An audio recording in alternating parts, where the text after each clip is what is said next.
I'm really satisfied with how the last 6 months at Surrey Sports Park have gone. I think that when I got injured at World Champs and decided to get the metal taken out my leg, it was a negative situation that we really helped turn into a positive by this place, because for the last, since then, I've been in the gym every day, getting stronger, one-on-one with the trainer, really pushing myself. I'm now doing agility and jumping and plyometrics that I haven't been able to do for the last 4 years. So to be that progressive in that shorter time is just, I'm so on track. It feels great. Skiing at World Cup this year was a challenge, but it was a challenge that I embraced. Going to my first World Cup back in Lake Louise, which was the venue where I broke my leg 2 years ago, and facing my demons head on is something that most athletes don't have to do, and it's probably the toughest thing I will ever have to do. But I scored World Cup points in that race. I qualified for next year's Olympics.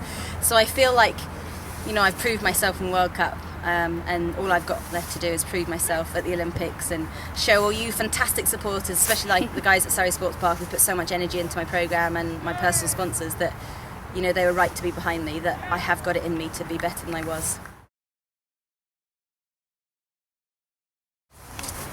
The World Champs in February, I went there, I was quite sore, my leg was quite sore. I'd just come from a World Cup in St Anton and it was really brutal. And I went there feeling good, and sadly I crashed in the downhill. But, that was a kind of catch-22, because I crashed after, I raced the Super G and I came 27th, I think, and that was okay. But the conditions were really poor for the late runners. They actually cancelled the race after me because the light was so flat, and it was a very controversial race. But I really felt good going to the downhill, and I was doing really well until I crashed. And, it was brutal. I crashed, but in the end I've been able to turn that into a positive by getting the metal out of my leg. And I couldn't really ski faster than I was skiing last year with this metal leg, because every right turn I was losing speed. So I think it's a great decision for the long run, and it's definitely put me in a better stead for next season and for the Sochi Olympics.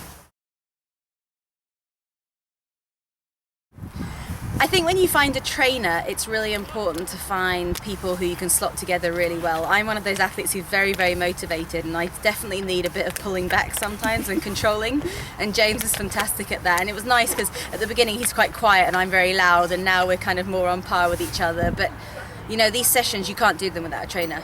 And we push ourselves so hard that to do that on your own, you would never physically be able to push yourself that hard. But when you've got someone standing there, watching your technique, watching how hard you're working, you can't cut any corners, which, makes you a champion in the end of the day. For me, my 4th Olympics, and that doesn't mean that I'm any less excited to get there. I think that I've got a massive amount of maturity and experience gained as an athlete, and that's really, really important going into an Olympic Games. And I'm really excited. Yes, it might be my 4th, but I'm as excited as I was for my 1st, and I feel like I have got potential to go there and ski the fastest I've ever skied before. Reaching Sochi in February, I really, I'm aiming to be there at my peak. So I just want to get some good results under the belt before then, some confidence. Skiing is massively about confidence when you're, in the world-class elite. And I'm feeling really confident with my training, with how I'm physically and mentally. So just to put that into my technique and, be there for my top 8.